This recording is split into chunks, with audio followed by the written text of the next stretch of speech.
Welcome to the deep dive. We sift through the sources, pull out the essentials, and bring you the most, well, surprising bits of knowledge. And today we're tackling a piece of music you absolutely know. Tchaikovsky's The Nutcracker.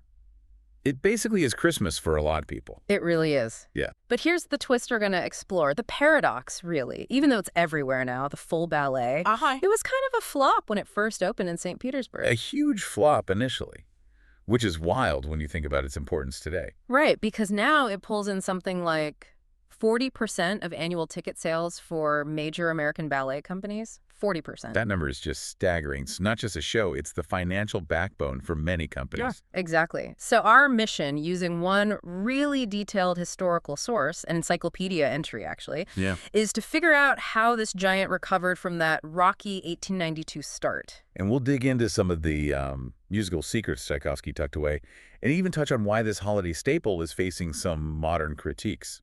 Okay, let's rewind to that premiere. The Nutcracker, Auspice 71, December 18th, 1892.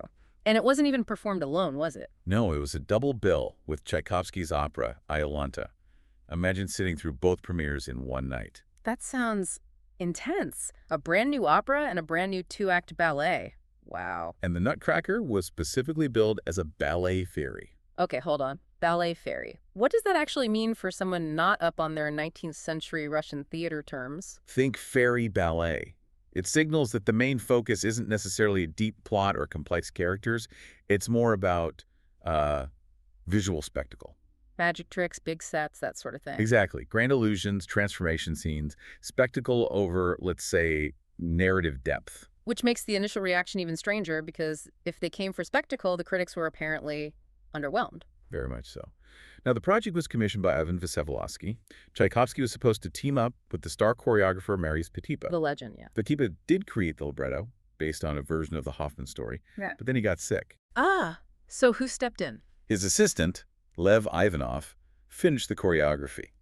Though our source does note there's still some debate about who deserves the final credit. Whoever choreographed it, the critics weren't kind. They called the story lopsided. And a big complaint was the use of actual children in major roles. Right. Clara and Fritz were played by ballet students, Stanislava Belinskaya and Vasily Stukolkin.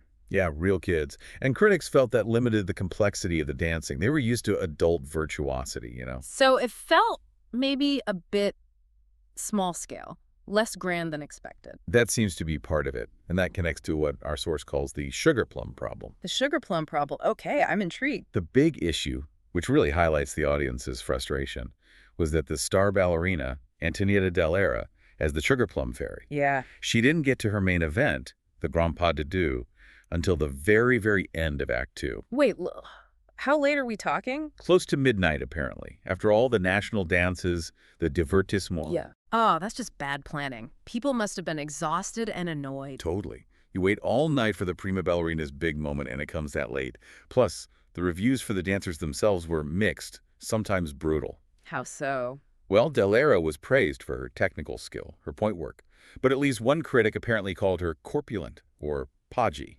Ouch.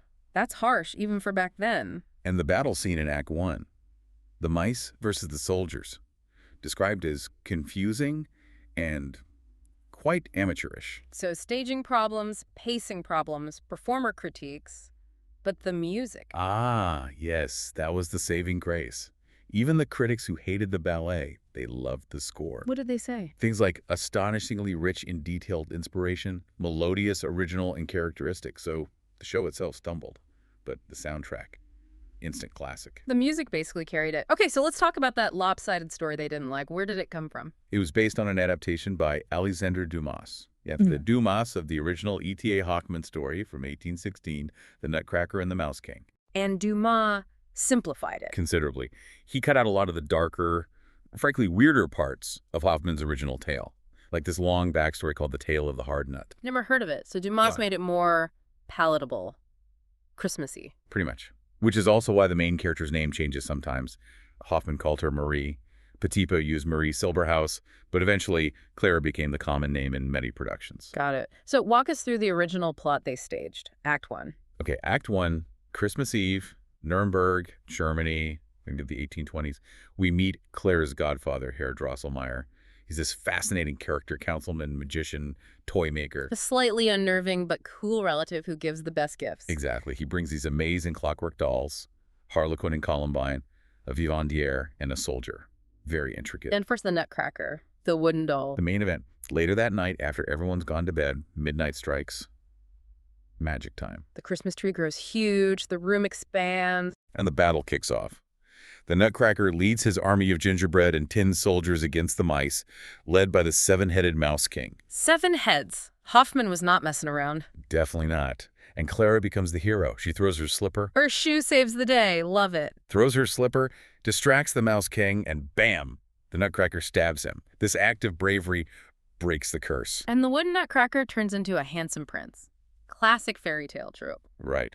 Then he leads Clara through the land of snow, that famous Act I finale with a waltz, and off they go to Act 2. Which is the land of sweets, or Konfiturenburg. Konfiturenburg, yes. Ruled by the Sugar Plum Fairy. And this whole act is basically one big party. A thank you to Clara. Exactly. A celebration thrown in her honor, featuring all those famous character dances, the divertissements, each representing a different treat. This is where we get chocolate from Spain. Coffee from Arabia, tea from China. The trepak, the Russian dance, often candy canes now.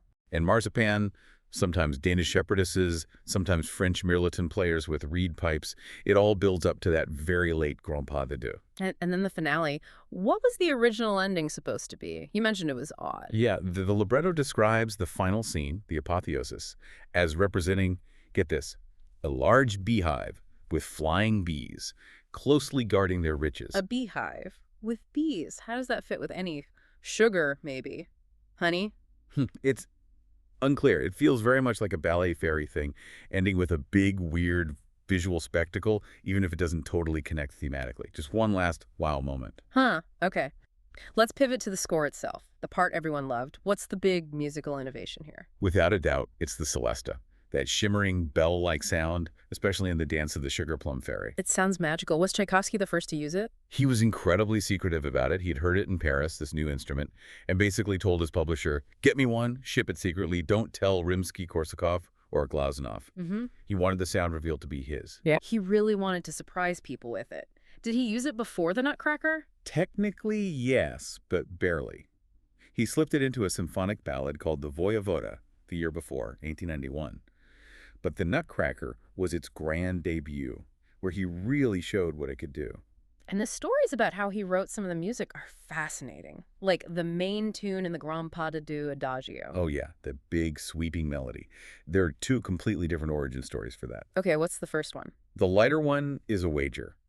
Apparently a friend bet Tchaikovsky he couldn't write a great tune based just on a simple descending and ascending 1-octave scale.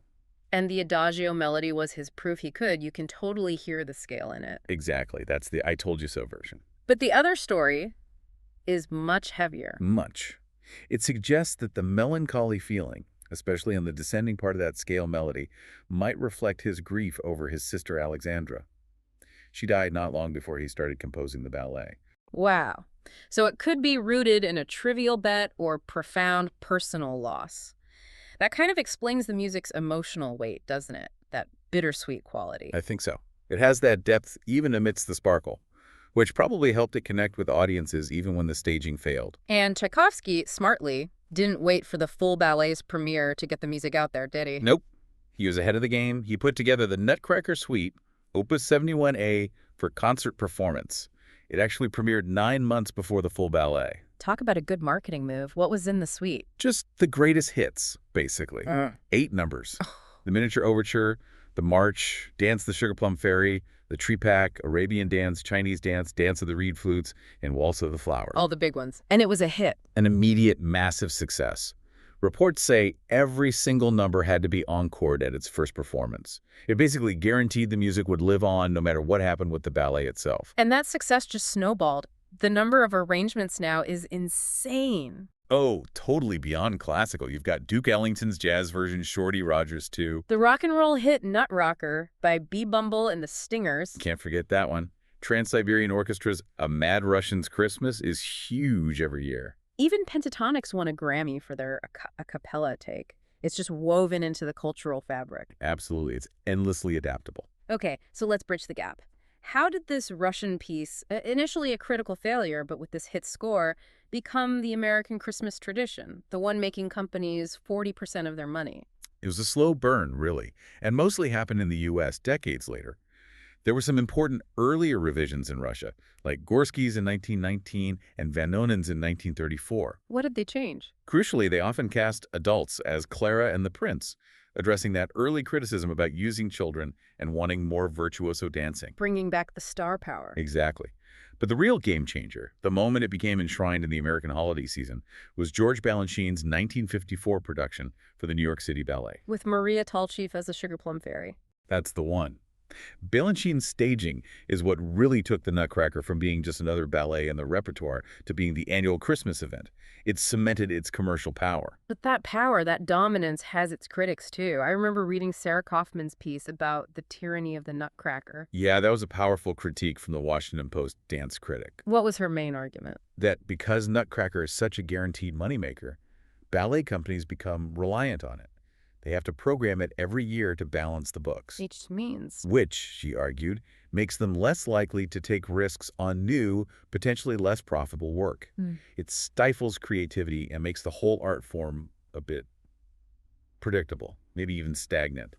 Dull and risk-averse, I think she said. Reducing ballet to a holiday cash cow, essentially. That was the fear. And alongside this financial debate, another issue bubbled up, especially in the 2010s. The ethnic stereotypes in Act Two. Yes, the divertissements, the national dances. Specifically, the Chinese and Arabian dances.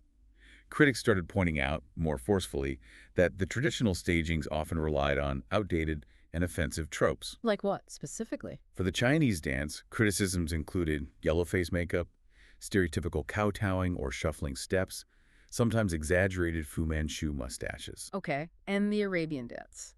Often described as relying on a sort of generic, hypersexualized, exotic vibe, like a dancer slinking around in a belly shirt, using imagery more based on Western fantasy than actual Arab culture. It's a tough spot, right? Trying to preserve historical choreography versus acknowledging that some of that history is based on harmful stereotypes? Exactly. It's that tension between tradition and contemporary values. But there has been movement. Dancers like Georgina Paskogan and Phil Chan started the Final Bow for Yellowface initiative. Pushing for change from within the dance world. Yes. And companies have responded. New York City Ballet got rid of the geisha-style wigs and makeup for the tea dance. San Francisco Ballet went further and changed their Chinese dance into a dragon dance, something culturally specific and celebratory. But there's an important piece of context about Tchaikovsky's music itself, isn't there? Regarding his intent. Absolutely crucial counterpoint. The source makes it clear Tchaikovsky wasn't aiming for ethnographic accuracy. He never intended his Chinese and Arabian music to be ethnographically correct. He was just going for musical color, a bit of exoticism. Pretty much. We know this for sure with the Arabian dance. The melody isn't Middle Eastern at all. It's actually based on a traditional Georgian lullaby Tchaikovsky knew. So he was borrowing a sound he found evocative, not trying to represent a specific culture accurately. Right, which makes the debate more nuanced. It's often about the visual interpretation, the choreography and costumes added later, rather than solely the music itself. It shows how art changes meaning over time, and how staging choices really matter. Definitely. It's a living thing, constantly being reinterpreted. So to wrap up, the Nutcracker started as this ambitious Russian double bill, hit turbulence with critics, but the score was undeniable. That score, boosted by the suite, kept it alive. Then, decades later, Balanchine helped transform it into this massive American holiday ritual. A ritual that's incredibly profitable, but also faces tough questions about artistic stagnation and cultural representation. It's a really complex legacy. But, you know, speaking of the original Hoffmann story, there's one last detail we should leave people thinking about. Oh. The source material again. Yeah, that original E.T.A. Hoffmann tale was so strange, so focused on weird childhood anxieties, that Sigmund Freud actually analyzed it. Freud wrote about the Nutcracker. Why? He discussed it in his essay on the uncanny. Because Hoffmann's story hints that Clara's trip to the land of sweets might not be a magical journey at all. What else could it be? Maybe a fever dream. She gets injured early in the story. And there are hints the Mouse King is, like, psychically influencing her, maybe even brainwashing her in her sleep. Brainwashing. That's just as it gets darker. The story implies the journey only truly resolves when she promises to love the Nutcracker, even if he stays ugly.